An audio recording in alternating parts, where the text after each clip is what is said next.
Color guard's coming up, so we will play this music.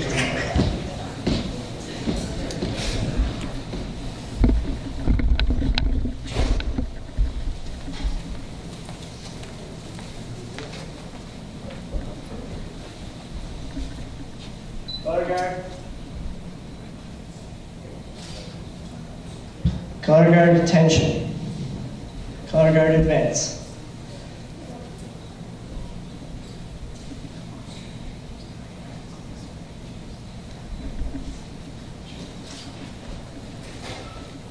Halt. Prepare to post colors.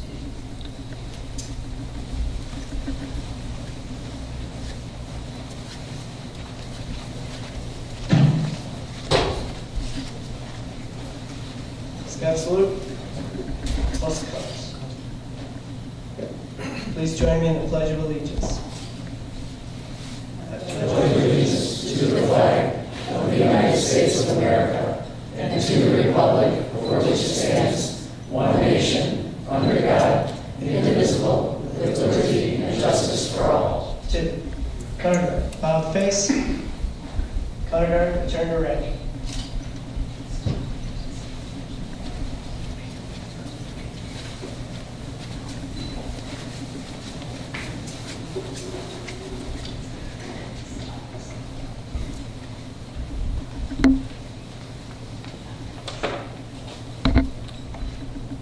Thank you.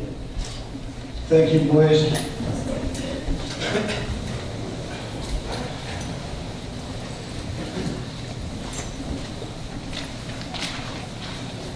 Madam Clerk, could you please call the roll? Trustee Costa? Present. Trustee Caprio? Present. Trustee Rogers? Present.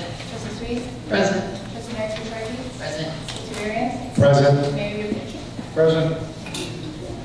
Are there any amendments to the agenda? Mayor, do you want a second item on the exec? Yes, we do. The other thing that's going to be going on for executive session, we have one for personnel, and I would also like to add to it land acquisition. Do I have a motion? So moved. Second. Second. All in favor? Aye. All opposed? Thank you.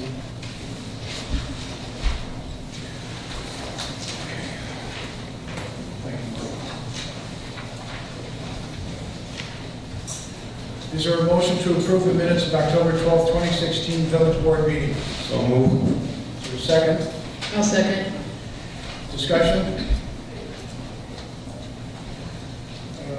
All in favor? Aye. All opposed? Motion carries. Is there a motion to approve the accounts payable for the period of August 26, 2016 through October 27, 2016? So moved. Trustee Caprio? Second. Trustee Costa, is there any discussion? Madam Clerk, please call the roll. Trustee Maxey-Markey? Aye. Trustee Variance? Aye. Trustee Sweet? Aye. Trustee Rogers? Aye. Trustee Caprio? Aye. Trustee Costa? Aye. Motion carries. Next is reports and communications from mayor and other officers. I'll start out with the mayor's report. We ordered these blue and yellow flowers to bring awareness to the recognition of Down Syndrome Awareness Month. In the words of Chris Burke, October is Down Syndrome Awareness Month, a chance to spread awareness. During the month of October, we celebrate people with Down syndromes and make some people aware of their abilities and accomplishments. It's not about celebrating disabilities, it's about celebrating abilities. Mike Hike. Mike Hike will take place on Saturday, November 5th at the Michael C. Oliveri segment of the Homer Glen Heroes Trail. Participants can register online at mikehike5k.com. Proceeds raised through this event commemorate our local heroes while supporting improvements to our community trails and parks. Next is Illinois American Water proposed rate increases. Illinois American Water is seeking a rate increase for water and sewer service. The increase to the average customer in Homer Glen who uses 4,500 gallons is projected to be $25 a month in an increase. At the last board meeting, we announced a public forum will be scheduled for November 7th.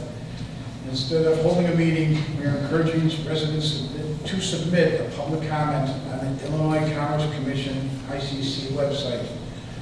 Information and a link to the ICC website can be found on the village website and in an ad in this week's Home Horizon. The ICC is required to review all of the submitted comments. Please submit your comments by November 4th. A decision will be made by December 7th. When making your comment, let the ICC know how this rate increase will impact you and your family. You can include how much you are currently paying each month for Illinois American Water Service. And the reason we changed it to having a meeting, which we really did want, is the ICC cuts off the date sooner than we can have the meeting and get the papers up to them. So we'd be wasting your time and our time. So we are asking you to go online, write a letter to them, saying how ridiculous the prices are. They're crazy now, they're going to get crazy in another month. Trick-or-treat hours. Trick-or-treat hours are set as 3 p.m. to 7 p.m. on Monday, October 31st, in the village of Homer Glen. For a list of Halloween safety tips, please visit www.homerglenill.org.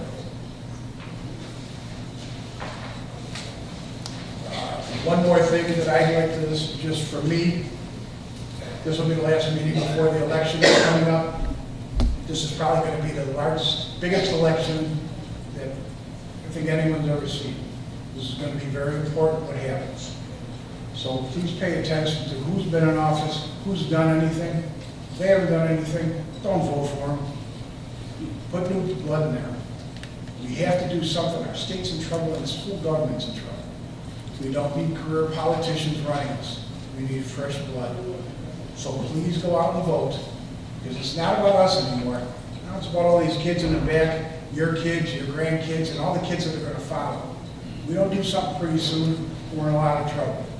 So instead of, like my mom used to say, you're going to bitch about what's going on, do something about it. So please go out and vote. With that, we'll turn it over to the trustees. Or to the, trustees. We'll start with Trustee Barron. No report this evening, Mayor.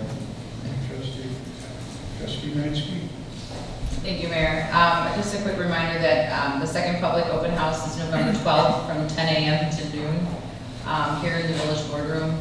And then one other reminder that my sidewalk is still open. We've had very minimal turnout, but we'd ask that everyone talk to their friends and neighbors again to get on that my sidewalk and voice your opinion. That's it. Thank you, Mayor. Thank you. Trustee Casa. No report, Mr. Mayor. Thank you. Trustee Rogers. I have nothing to report. Thank you. Trustee Sweets. Thank you, Mayor. Reporting for the Environment Committee. The Environment Committee would like to thank our staff, Mr. Rick Gomez of Instant Shade Tree, and a local resident for donating the Norway spruce tree, which made the 2016 Homer Glen Lands Day ceremony a wonderful success. We would also like to thank all the residents who came out today to participate in this event. The Norway spruce tree will be used every year for the village's holiday tree lighting festivities, which normally takes place in early December. Looking ahead to 2017, please mark your calendars for our Earth Day Arbor Day event, which will take place on Saturday, May 20th at the Konos Farm. That concludes my report. Thank you, Trustee Sweets. Trustee Gabriel. Nothing to report, Mayor. Thank you. Is there a treasurer's report? Yes, Mayor, I have the Treasurer's report of cash and investments at September 30th. It is the 5th month of fiscal 17. It shows the general fund with cash and investments of $5,401,365.29. Special event fund had a balance of $114,497.38. The environmental fund had a balance of $64,511.77. Motor fuel tax fund had a balance of $255,001.02. The Park and Recreation Fund had a balance of $2,692,778.38. And the Debt Service Fund had a balance of $2,212,095.40. The Capital Project Fund had a cash and investment balance of $1,539,999.40. $445,703.14. The EAB tree replacement fund had a balance of $453,707.83. And the last fund, the capital project bond fund, had a balance of $15,034,258.04 for a grand total, all funds, $30,673,918.25. And that concludes my report. Thank you, John. Next, is there anything from the village clerk? Thank you. Just that early voting started Monday and the turnout is quite high. We've almost already reached the total for what we had in the primary. And it's only day 3. So we are open from 9 to noon and then 1 to 4, Monday through Friday. And then we're open from 9:30 to 12 on Saturdays. So come see. Thank you. Village attorney? No report, Your Honor. Public safety? No report. Village manager? No report. Next is public comment.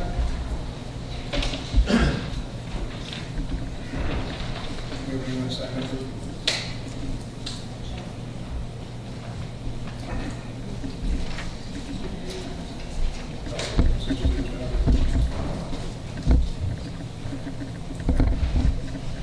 We have 3.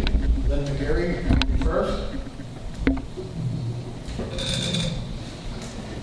Brought it down. Glen McGarry, 14104 Merritt Road, Orland Park, Homer, Glen. Last time I asked you, and Brian answered me about our 3-cent tax. But now the question is about our motor fuel tax that we get back from the state. Is the amendment going to affect that? Don't know. Good question. If it failed, obviously, is the question, if the amendment failed? No, the question is if it passes. Well, if it passed, so the amendment, if it passes, is to make sure that the road funds can't be swept, so the funding would be there, and under that scenario, I don't think there'd be any change. I think the concern would be, I don't know if it didn't pass, it stays as is, and we haven't had an issue. So I don't believe so, but I'd be happy to investigate it for you. Okay, thank you. Thank you. Wayne Fairbrother. 2 items. First of all, I'd like to thank the trustees for voting the approval of the changes to the community meeting room. They were well taken, and I think it's going to benefit both the village and village users of that meeting room. Second, I'd like to talk about the municipal investment fund. We talked about this earlier in the year. We talked about the potential loss to Homer Glen in its investment, and I think we had asked John at the time to periodically publish the results of that fund and how much we recovered to date. I don't think I've seen a report since then. So I'd like to encourage that we get a report every once in a while, because there are homeowners that are concerned with that fund. So that's it. We post the IMET updates every time we get them on the internet, and the laws are now they've sold most of the assets, and they're sitting on 55% of the loss in cash.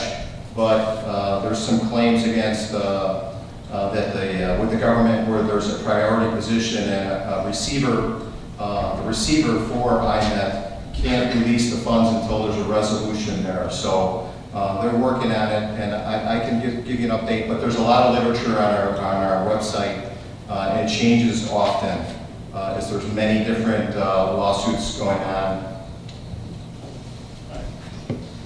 Thanks, John. Scott Slakos?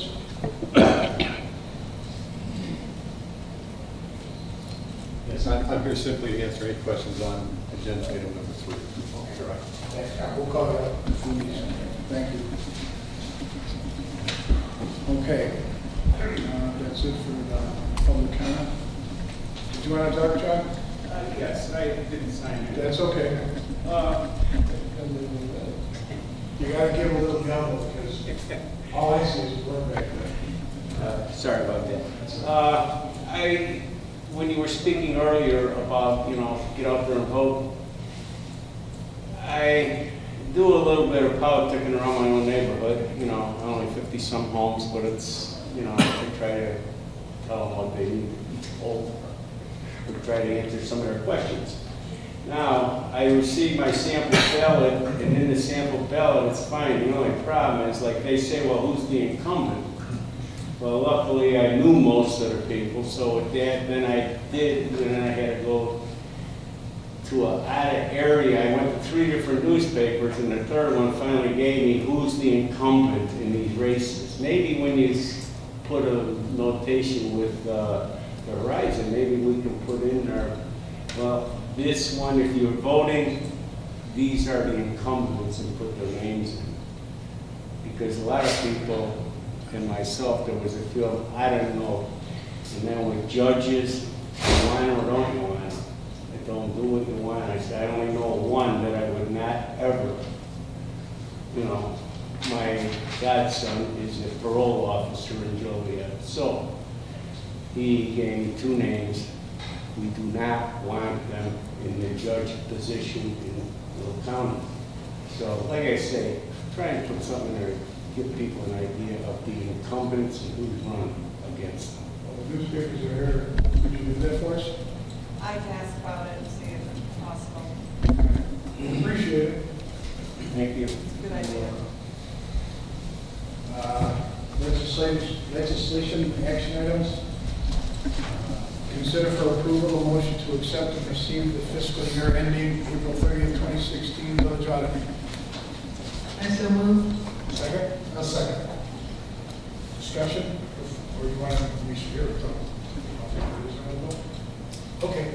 Mayor? Floor is yours. Thank you very much. I appreciate the opportunity, especially the first time in the new boardroom. This is we can continue to show the growth of the village. And this report, which is the audit for the year ended April 30th of 2016, I think reflects continued growth of and progress of the village. The report's it's 89 pages, and grows a little bit each year.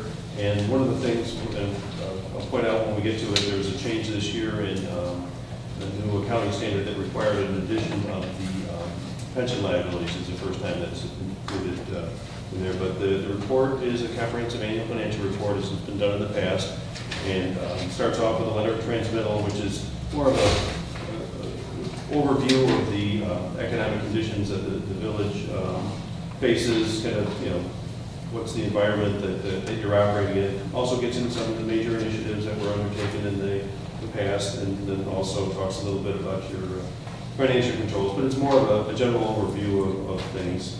And then following that is the Certificate of Achievement and Excellence in Financial Reporting. This is for the report that was prepared for last year, April 30th of 15.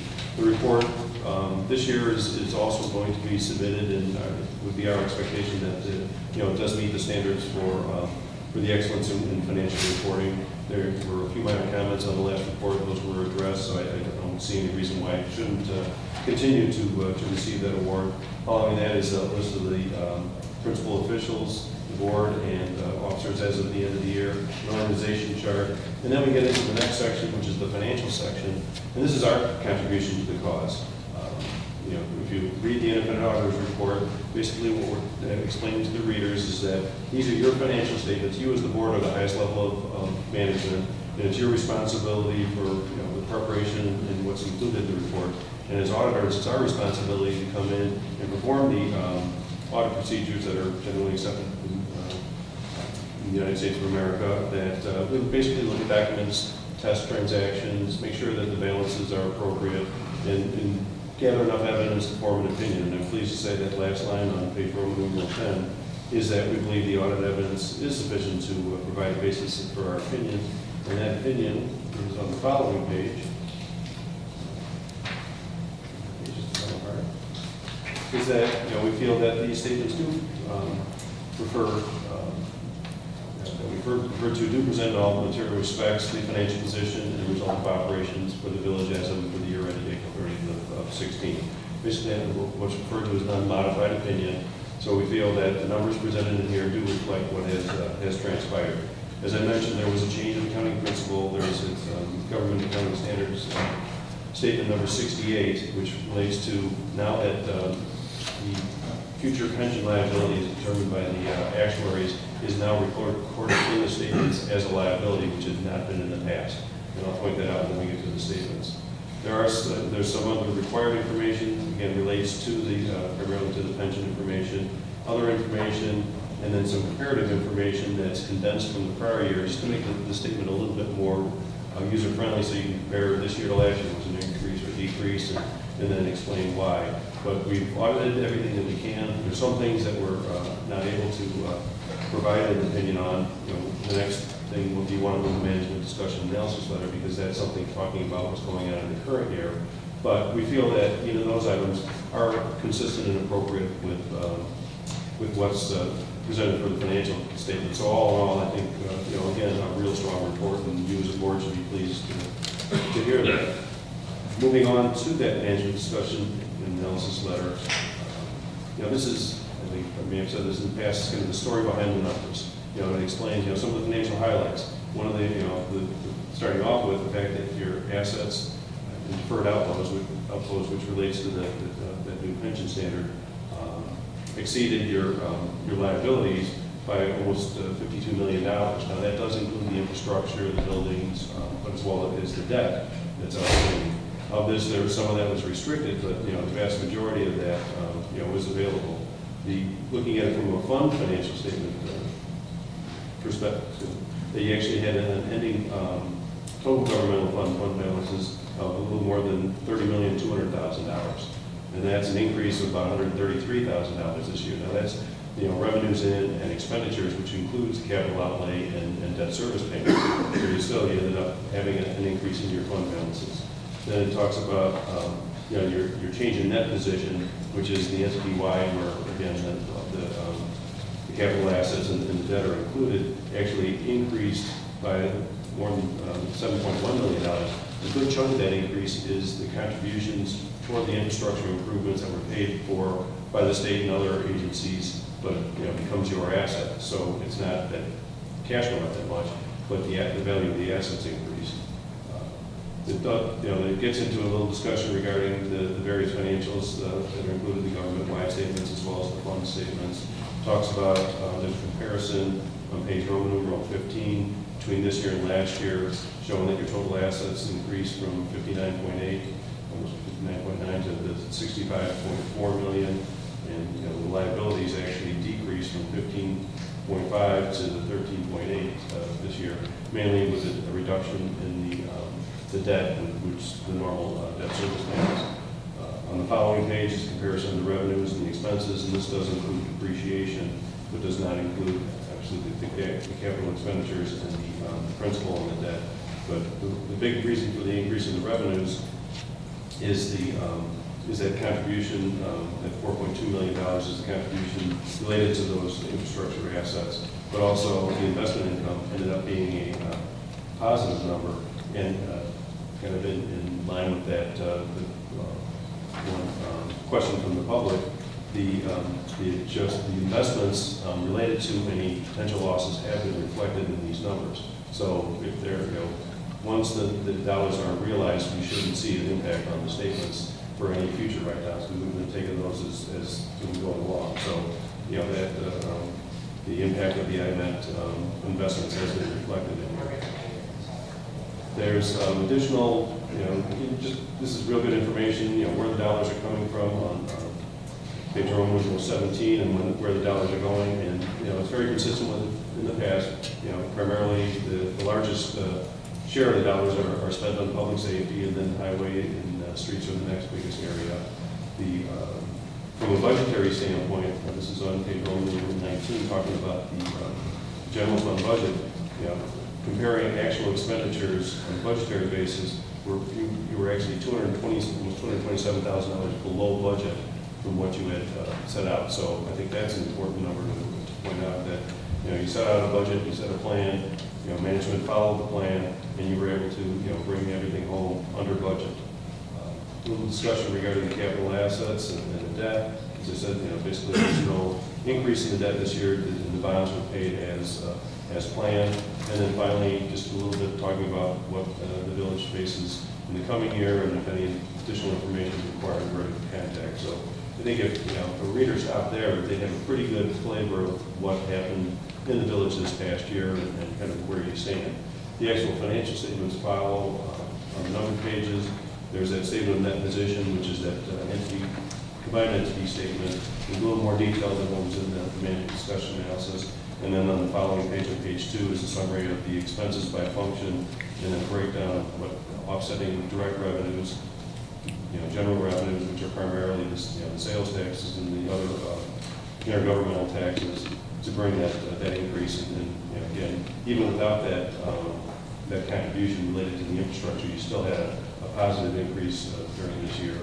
The fund financial statements, which is basically what you see on a monthly basis, in the treasurer's report, as well as how you're budgeting and tracking your revenues and your expenditures. And that's where that $30 million balance that I mentioned earlier is in total. From the general fund, you've got $4.6 million, which half of that is considered unassigned or available for general purposes. And if you compare that to the expenditures, which are on page 7 and 8, I'm sorry, on 6 and 7, you have about almost 50% of your balance on hand.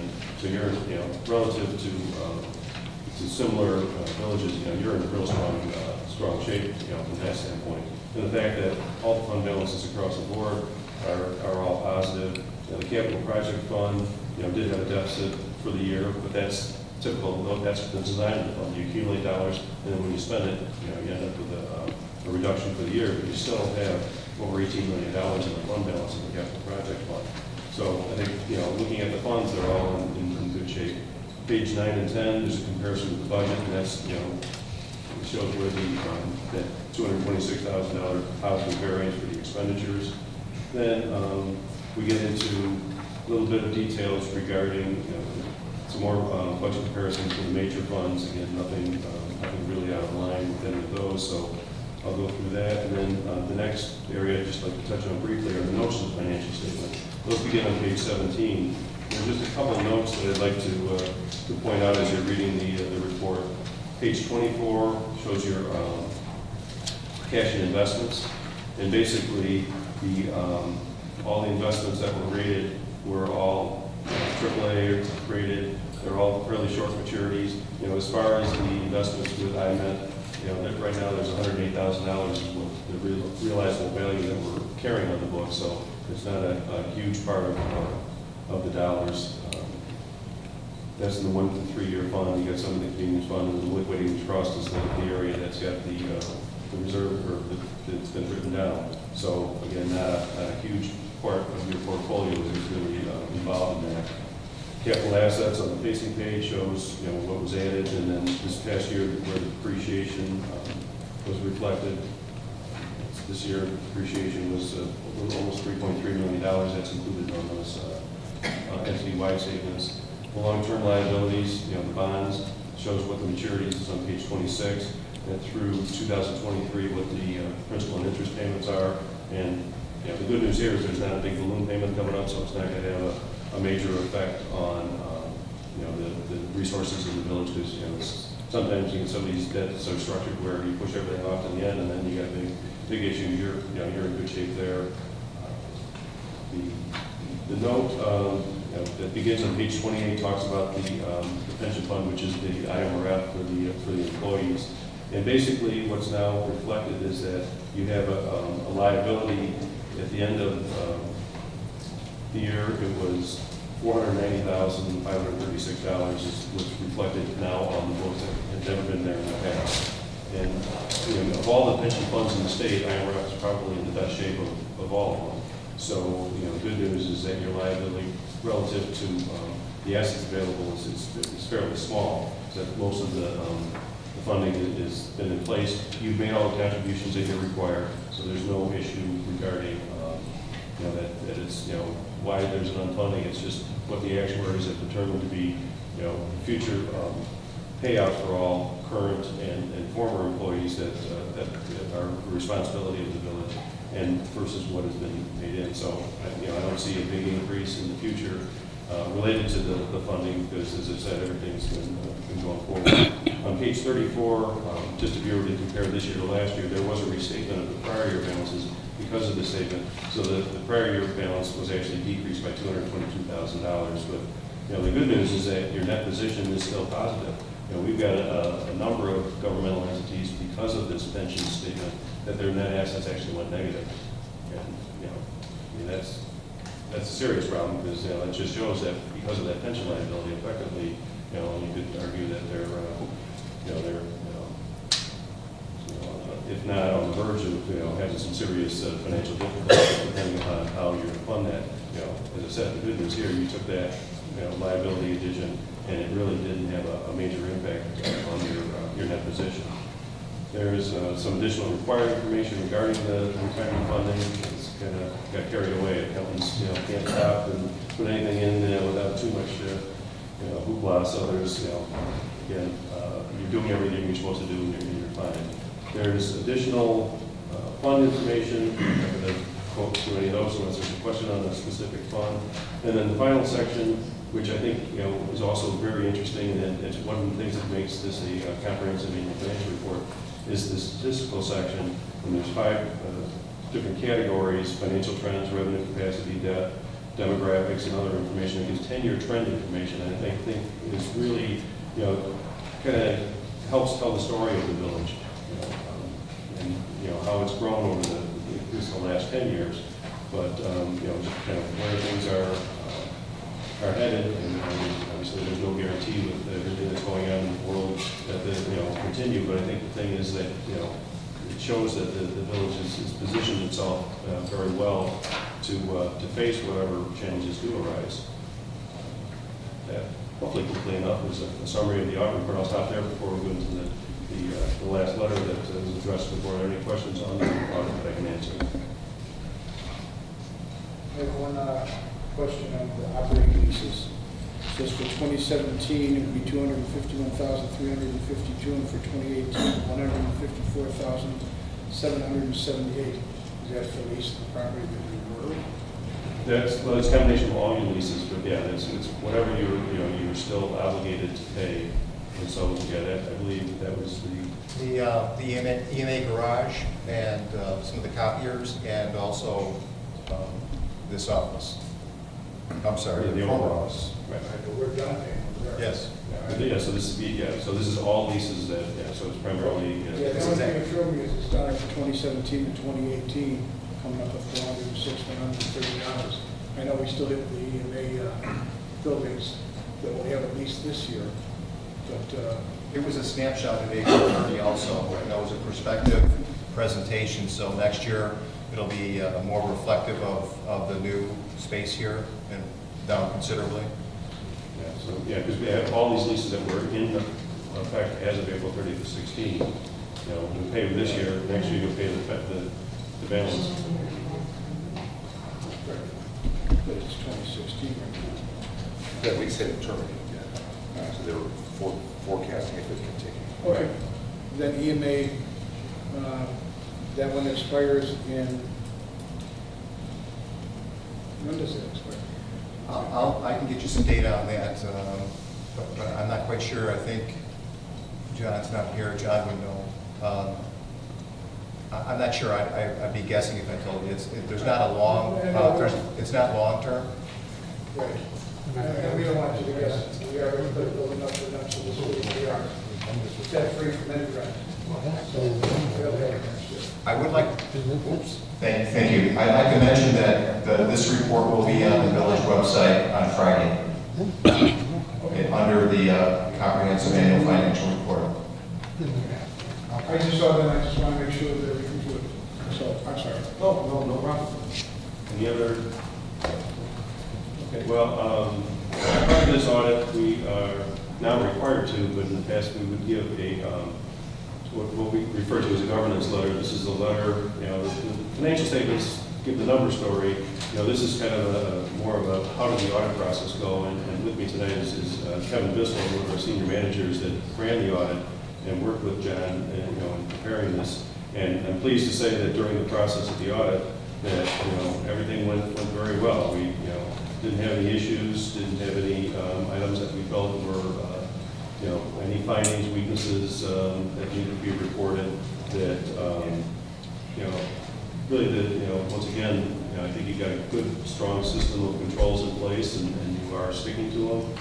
I actually attached to the letter just so that you know what is transpired during the audit process to get to these statements are the journal entries that were recorded, and really the first 3 entries are really more accounting-related issues, and 2 of them are items that at some point in time you got to close the ledger and say, stop the music so the audit can start. A couple things as John was going through it, as he was doing some of the schedules, he identified a couple, and they're really fairly minor adjustments, but he wanted to make sure they get in to the record. And then the last entry regarding accounting was just getting the retainage on the construction, the village hall renovation. So there's no reclassifications, there's no error corrections. I mean, everything that you're seeing on a monthly basis is consistent with what's in the report. And I think that's important because there shouldn't be surprises. I mean, not that we don't find the audits exciting, but you as a board should,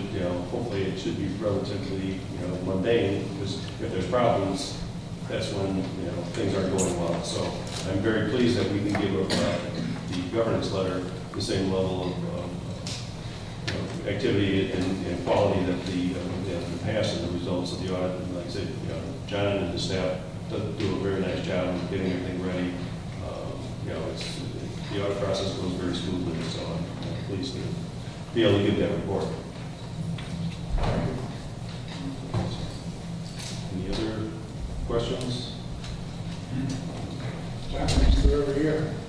Yeah, I'd like to thank Ed, and especially Kevin. They're terrific to work with, and it's a tedious process, and we get through it pretty efficiently, and I really appreciate that. So thank you very much. No, it's our pleasure. We appreciate the opportunity to want to make this presentation, but even more so to provide the audit services. And if there are questions that do come up, I know that John and Paul, and we're pleased to be able to help. Because I mean, we are independent, and we are taking an independent look at the process. But it's much easier to deal with a question at the time as opposed to coming after the fact and say, thanks for that. So we encourage, if there are things we can help with, please let us know. Again, thank you very much. We appreciate the reports have done wonderfully. So thank you to both. Did anyone have any questions? Okay. Number 2. Motion to begin.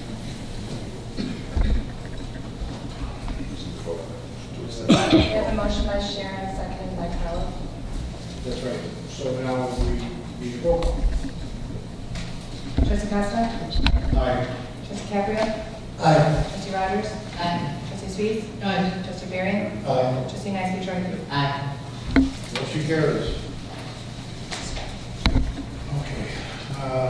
Is there a motion to approve ordinance number 16-043, an ordinance granting approval of a variance to increase the allowable maximum impervious surface coverage from 40 to 48.3%? Attachment 1, Table 1B, site structure bulk requirements for the residential districts of Chapter 220 zoning of the Code of the Village of Homer Glen for certain real property located at 14812 South Pheasant Lane, Homer Glen, Illinois. Mary Ellen Ungelder, case number HG1623-V. So moved. Trustee Costa. Second. Trustee Caprio. Is there any discussion? I have a couple of questions. Okay. On the one picture here, it looks like a big slope. Is that the property on the right-hand side, that first picture that's included in our packet? Yeah, just for the record, I had included photographs that were submitted as part of the planning commission public hearing from residents who came to the meeting. They live behind the applicant's property. This is, I believe that it's her house in the corner of the picture. From what I understand in conversations with Development Services Director Mike Salamo, it's both the village and Gallagher and Henry are aware of grading issues and sort of wet spots in this area, and they're supposed to be addressed in the future. But it's hard to, from what I understand, sort of address them now, as Pheasant Lane is still under construction with new single-family homes. Okay. Well, my question is because, I don't know, Director Salamovich, they are going to do the drain tiles. Is that part of the project that their company, this pool company, is going to install drain tiles? I'm not aware of any drain tiles as far as for the pool company. The property in the back, there's a 15-foot drainage easement, so, and that section was constructed before the section where the new home and the pool is going to be. So the majority, the drainage just was on that property. Now, when they were constructing that new home, there was some sediment and dirt that had gotten onto that property, and I believe that's partially what's causing some of the standing water.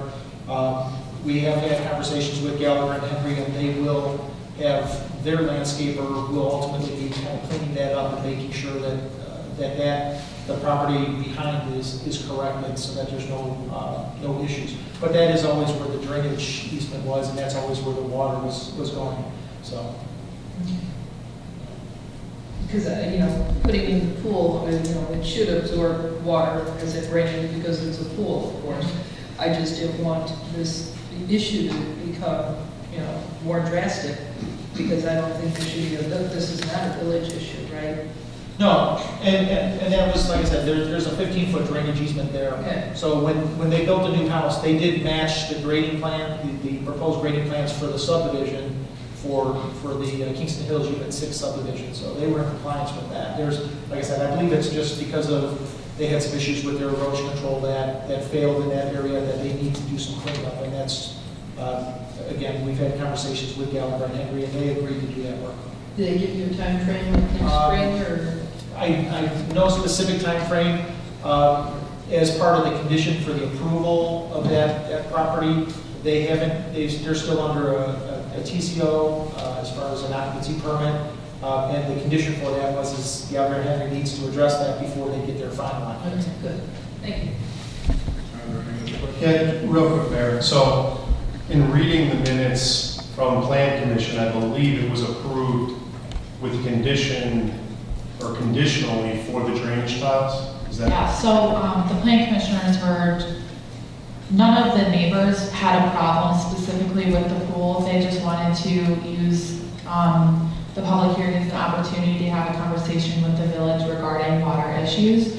So the plan commission wanted to add a condition to sort of protect the neighbors, where the pool company agreed to include drain tiles free of charge to the applicant upon approval by Mike Salamone. So if he feels that they're needed in order to help with drainage in the area, they will be included. But it's up to his discretion as part of the engineering approval. And that would be a simple thing to add.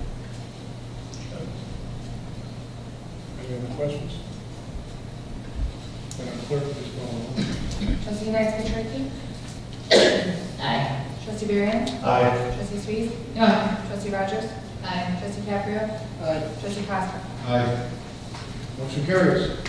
Number 3, is there a motion to approve ordinance number 16-044, an ordinance granting approval of a variance to reduce required sign setback from 15 feet to 2 feet, Chapter 220-1005F3D of the Code of the Village of Homer, Glen for certain real property located at 15723, 15731 South Annico Drive, Glen, Illinois, ZR1 Properties, LLC, case number HG1625B. So moved. Trustee Caprio? Second. Trustee Barron? Any discussion? Madam Clerk, please call the roll. Trustee Costa? Aye. Trustee Caprio? Aye. Trustee Rogers? Aye. Trustee Sweet? Aye. Trustee Barron? Aye. Trustee Knight-Swiderski? Aye.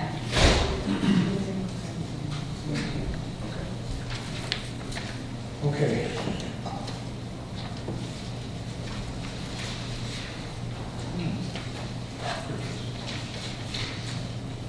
Is there a motion to approve ordinance number 16-045, authorizing the adjustment of traffic control devices, speed limit signs on Crystal Lake Drive, restoring the speed limit on Crystal Lake Drive from 20 miles per hour to 25 miles per hour between Chicago Wilmington Road and Haas Road. I would like to make an amendment to table this until public safety can discuss it. As well as item number 5, too. As well as number 5, public safety hasn't had time to chime in on this. This is, Mayor, if I could ask a question, this is not a recommendation from public safety, right? No. This is something that came up through public comment? Correct. Okay. Public safety hasn't. I think let's table it because I think we're going back in time. If we're going to go back up to 25, I think there's a good reason to keep it at 20. And so we're not discussing tonight anyway. Yeah, table it for refund. Okay, everyone in agreement? So you got a I'll motion. second. So this is a roll call. Sure. Clerk, would you please call the roll? This will be for 4 and 5. To table them? To table both. And that was Beth and Sharon. Correct.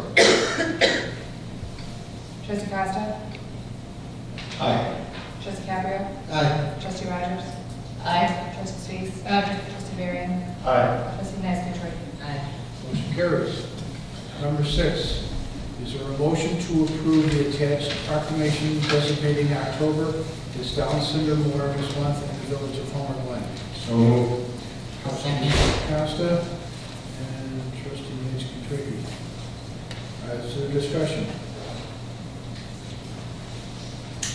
Madam Clerk, please call the roll. Trustee Rogers? Aye. Trustee Sweet? Trustee Nasby? Aye. Trustee Caprio? Aye. Trustee Costa? Aye. Trustee Varian? Aye. Motion carries. Number 7, is there a motion to approve ordinance number 16-047, an ordinance amending Chapter 10, Article 2, Section 10-1 of the Code of the Village of Homer Glen, establishing the list of standing committees on the Village of Homer Glen, and the amended Mayor and Village Board Standard Operating Procedures number 001, entitled List of Items, Projects, etc., and standing committees of which consideration of these items shall be sent. I so move. Trustee Sweet. A second. Trustee Caprio, is there discussion? I am just for the record, this is just putting back the information that was originally there prior to the CED's comments and responsibilities. Correct. Any other discussion? Madam Clerk, could you please call the roll? Trustee Varian? Aye. Trustee Sweet? Aye. Trustee Rogers? Aye. Trustee Caprio? Aye. Trustee Nasby? Aye. Trustee Costa? Aye. Motion carries. Is there a motion to share in a regional capacity study with the City of Lockport and the City of Romeoville for wastewater treatment plant facility needs in an amount of not to exceed $23,500? So moved. Trustee Second. Costa? Trustee Nasby-Tracy? Is there discussion? Just one clarification maybe from Mike. In the motion, with Romeoville listed in the motion, The way it's read right now, Romeoville hasn't approved anything, so the maximum dollars to the village, if it's just the village of Homer Glen and the village of Lockport, would be $23,500. If Romeoville joins in at a later time this month, it would go down to approximately $14,000 for the village. So we listed the maximum capacity for the village. okay, so just, I guess in the motion, will it matter if Romeoville didn't participate? Because we're saying in the motion it's Lockport and the city of Romeoville. With that, maybe that's a question for the attorney.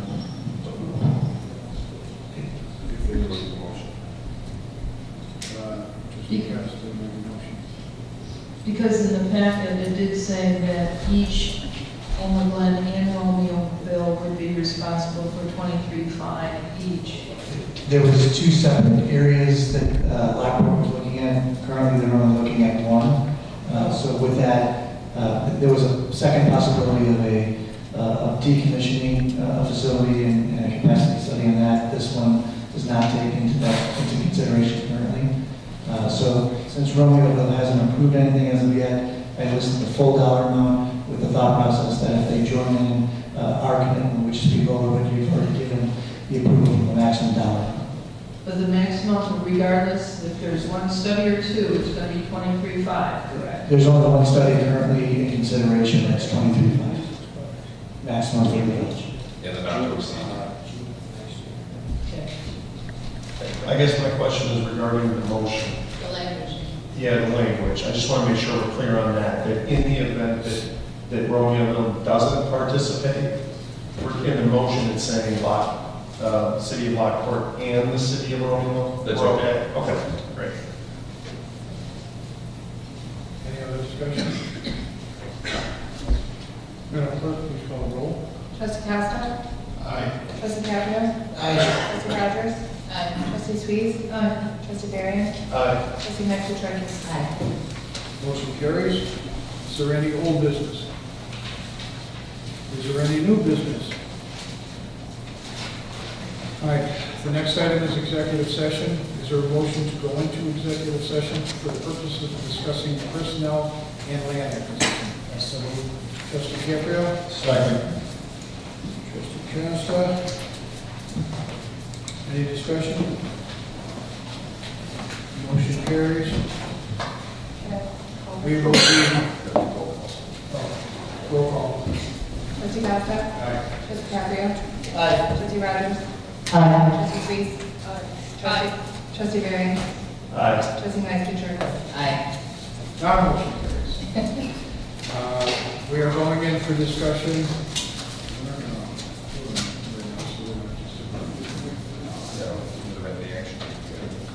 No action will be taken, so if you want to stick around, you're more than welcome. Otherwise, we'll see you in a couple weeks. Go out, vote.